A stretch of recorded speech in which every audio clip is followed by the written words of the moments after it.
નહીં. એવા તો એ ઔરંગઝેબ દુષ્ટ હતા.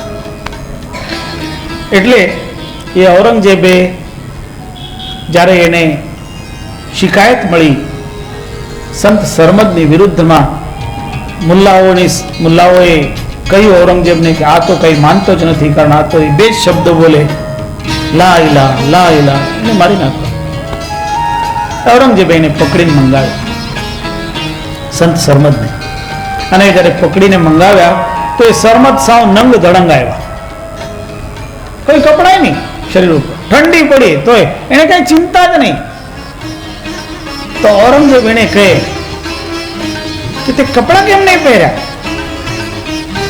તો સરમદ કહે કે જે એબ વાળા હોય ને એ એબ ઢાંકવા માટે કપડા પહેરે કે, અને મને તો કોઈ એબ જ નથી ગઈ, હું એબથી રહિત છું, એટલે મારે કઈ કપડાની જરૂર નથી. ત્યારે ઔરંગઝેબ કહે પણ તું લાઈલા કેમ કહે? ત્યારે સંત સરમદ કહે મેં અત્યાર સુધી એનાથી વધારે અનુભવ નથી કર્યો. અત્યારે તો મેં એક જોયું, લા ઇલા, ઈશ્વર નહીં, આટલું જ જોયું. જ્યારે મને અનુભવ થશે ત્યારે હું કહીશ કે ઇલ્લિલ્લાહ. અનુભવ થાય ત્યારે. જ્યાં સુધી આપણને અનુભવ ના હોય ને આપણે અનુભવ વગરની જ વાતો કરીએ એનો કઈ અર્થ નથી. ગોળ ખાધું હોય ને ગોળ મીઠો છે એનો અનુભવ કર્યો હોય ત્યારે આપણે કહીએ કે હા એ વાત બરાબર છે.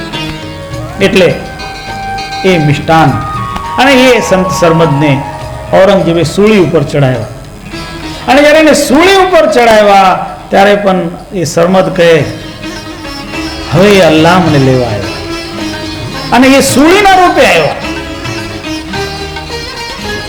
ત્યારે પણ કોઈ શિકાયત નથી, પરમાત્માની સામે પણ કોઈ શિકાયત નથી.